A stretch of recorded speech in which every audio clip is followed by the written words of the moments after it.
Hello there and a very good evening. You're now with me, Lorenzo Isaac, for TVS English News at 5, and these are the headlines for today.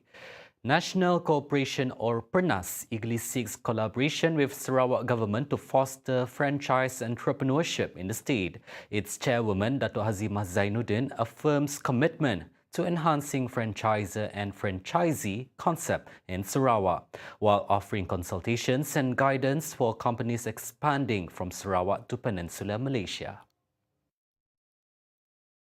Mandate kita adalah untuk franchise, mencari lebih banyak lagi usahawan dalam bidang franchise dan juga to appoint franchisee and franchisor and franchisee concept lah di Sarawak, and also jika ada company-company yang nak bawa perniagaan mereka dari Sarawak lokal Sarawak ke Semenanjung pun kita boleh tunjuk ajar dan tengok macam mana kita boleh buat. She told this to reporters after paying a courtesy call to the Premier of Sarawak, Datuk Patinggi Tan Sri Abang Johari Tunopeng, at Wisma Bapa Malaysia on Tuesday. Meanwhile, Director of PERNAS, Datuk Abu Bakar As-Siddiq, Datuk Muhammad Siddiq, highlighted one of their initiatives, the BIZ Franchise Program, scheduled to take place at the Borneo Convention Centre, Kuching, BCCK on Saturday. Jadi this part of kita punya promotion untuk memperkenalkan bisnes franchise ni kepada usahawan di Sarawak untuk mereka lebih terbuka kepada apa itu bisnes franchise sendiri dan peluang-peluang yang mereka akan dapat daripada usahawan ataupun franchisor yang sedia ada yang boleh membantu mereka untuk mengenali dengan lebih lanjut produk-produk dan juga bisnes franchise itu sendiri. Furthermore, he reiterated PERNAS's commitment to maintain close collaboration with the Sarawak government, aiming to bolster the state's economy and provide strong support to local entrepreneurs. Also present were Deputy Secretary of the Government for Economic and Development Planning, Datuk Dr. Muhammad Abdul Zaidil, and Head of PERNAS Sarawak Branch, Vivishir Gider. Addressing the heightened concerns of workplace sexual harassment, urgent call for an effective system and policy. Sarawak's Women, Early Childhood and Community Wellbeing Development Minister Datuk Sri Fatimah Abdullah advocates for structured framework to combat sexual harassment.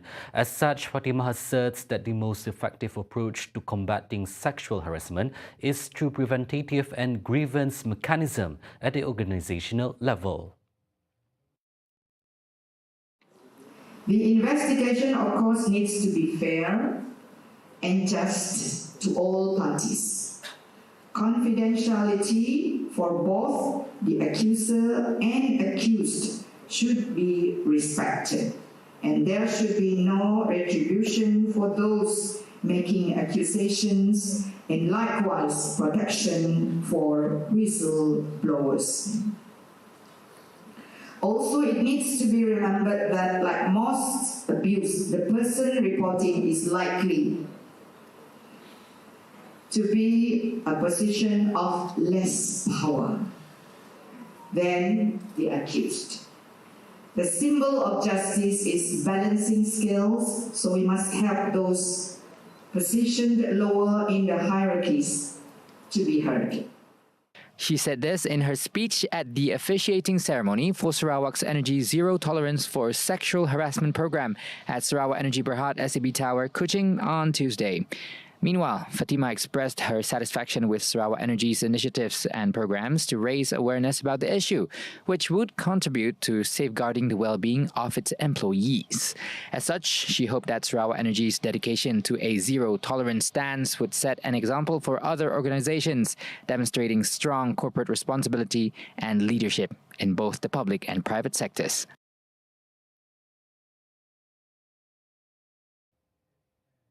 Integrity is a practice that should become ingrained in the culture of the Shariah Judiciary Department Sarawak, from the highest management level to the supporting staff. Deputy Minister of Utilities and Communications Sarawak, Dr. Abdul Rahman Junaidi, emphasised that this group must be the driving force behind implementing and ensuring the successful realisation of the planned objectives, rather than it remaining merely a document, book or a piece of paper. Jadi saya percaya sehebat mana pun kita, jika kita tidak mempunyai nilai integriti yang tinggi, kita tidak akan hormati. Namun, jika kita mempunyai integriti, sekecil-kecil sumbangan kita pun insya-Allah akan diingati dan dihormati. At the same event, Abdul Rahman unveiled the JKSS Transformation Plan 2021 to 2030, which prioritizes digitalization in service delivery and improvements in departmental management.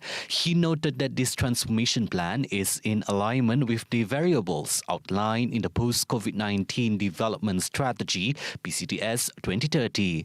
Abdul Rahman also acknowledged the effecting changes within the organization is a challenging endeavor. Nevertheless, he expressed confidence that with proper planning, the desired transformations can be successfully achieved. In Betong, a woman in her early 30s fell prey to a gold scam, resulting in a loss of 116,000 ringgit. The incident began when she posted an advertisement on social media seeking a dropship agent. Responding to her ad, another woman expressed interest in selling pawn gold or gold items from pawn shops.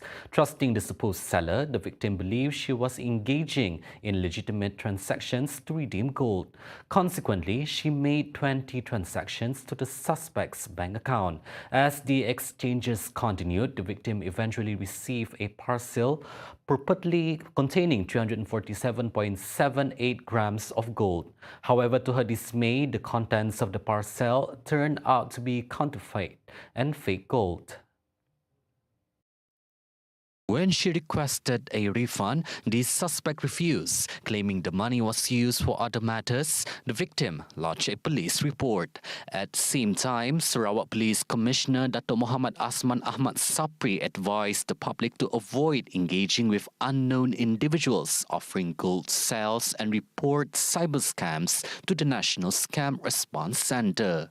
Screening incoming calls and checking suspect phone numbers or bank accounts can help prevent falling victims to scams. Miss International Sarawak, in partnership with Centex Commercial, takes a significant stride in promoting and conserving Sarawak's vibrant cultural legacy globally. Centex Commercial Chief Executive Officer Shahrin Yusri highlights the importance of this opportunity for beauty pageant finalists to gain insight into the pavilion's functions and observe the dedicated production area for Sarawak's heritage products. So hari ini kita memberi pendahan bagaimana keringkam itu dibuat. Jadi tadi finalis Miss International Sarawak melihatlah bagaimana kita produce keringkam, macam mana detailnya kita buat keringkam tersebut. Cuma kita boleh menunjukkan hasil songket sahaja sebab di bawah tu ada sedikit demonstrasi berkaitan dengan tenunan songket tapi tidak menyeluruh lah. At the same time so kita bawa mereka ke ruangan production untuk jahitan, di mana kita membuat produk-produk seperti ready to wear, baju kurung, baju Melayu dan juga baju-baju contemporary modern untuk kita pasarkan ke luar lah. Centex collaborates with Miss International Sarawak organizers to discover brand ambassadors who will represent its products, with the aim of enhancing the promotion of Sarawak's heritage products beyond the competition. Jadi dengan bonus lah, dengan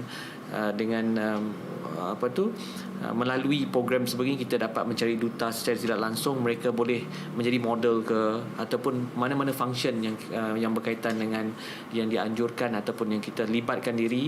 Centex Commercial ni kita boleh panggil mereka untuk jadi ambassador.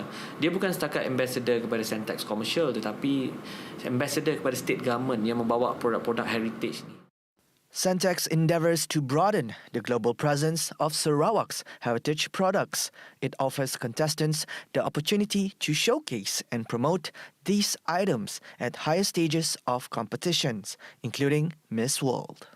The Jumaini Pavilion stands as a captivating destination for both domestic and international tourists eager to delve into the richness of Sarawak's fashion industry and explore its captivating design motifs.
Welcome back.